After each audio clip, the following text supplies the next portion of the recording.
meeshaas yani standardkeedu standard iska fiican buu ahaa muxuu ahaayey haddii cuntada tahay hadday gogosha tahay meel iska fiican bay wax abasha kama qabno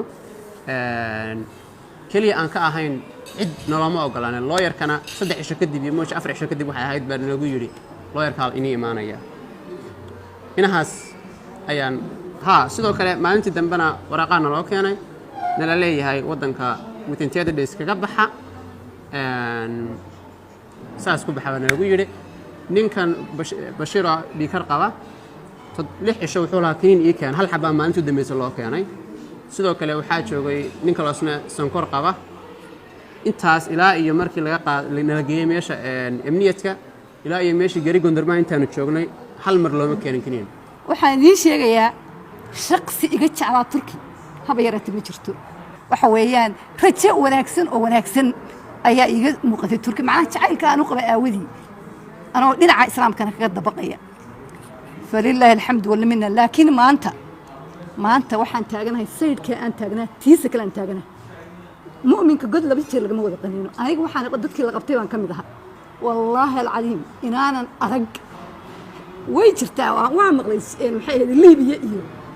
maxay ahayd Saxaraha dad garaacay oo ku tuntay waxa waa maqlay laakiin xishmad darrada dawladdan oo inta la arkay la eg oo quwadda la arkay la eg leh baan booliiskeedii oo wax akhristay oo jaamacada ka soo baxay baacadnimada iyo anshaxumada ay waxa leh waligay inaanan ku fakirin inta aan leekay waligay ma arag xire booliis indaha iyo ma saaran dad muslimiin sheeganaya nooca u dhaqmaya waligay kuma fakirin waliba qofku haduuba qof uu yahay dadka hadaad galti tahay oo dambiilo tahay waxa doontidba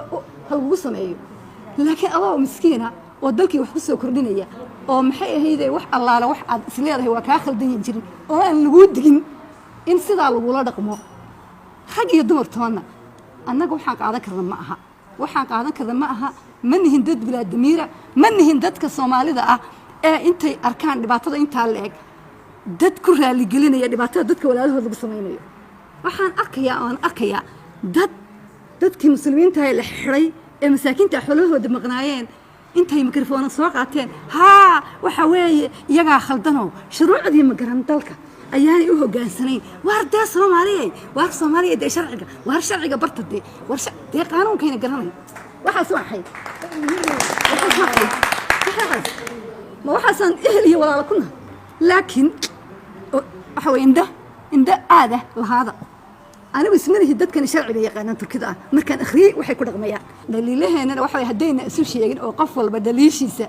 safaarad inta loo hagoogto oo waxay loo bahaleeyo dawladeena inaan daba socono haday waxa dadka wax tarayso laakiin dadka weyn la toosiyaa safaarada weynaan toosinaa weynaan khaladaadkeena u sheegnaa weynayna u nacamlayn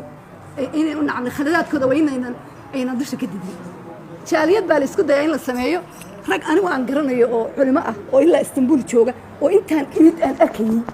oo ka shaqeynay jaaliyadda iyo khayrkeeda baa markii la shirayo dad yar baa shirayo war ummadda isu keena ummadda in cilmi laga tagin cidna yaan laga tagin dhammaan ummadda dadkuna ma wada talin karaan dadku maaha inay wada taliyaan waa run lama wada qadacin karo Soomaali cidama wada dad yar baa taliya waa sax laakiin at least dadkii madaxda inta soo shaqeynayay warigiin wayna laga wayna wax la weydiiyaa dadkii wax soo qabanay mar walba waa in la isku dayaa in la isla dumo anu saasayda oran lahaa dadkeena la haystoona oo aniga aan ka ahawna aan diyaar garowno sida uu sheegay sheekha isniinta maanta hadii hawshaasi bilaabmi weydo heedadee waxa weeyaan nin walba ada isaqaan nin walba ada isaqaan hawsheena waa inaan ku mitidnaa intaas ay oran lahaa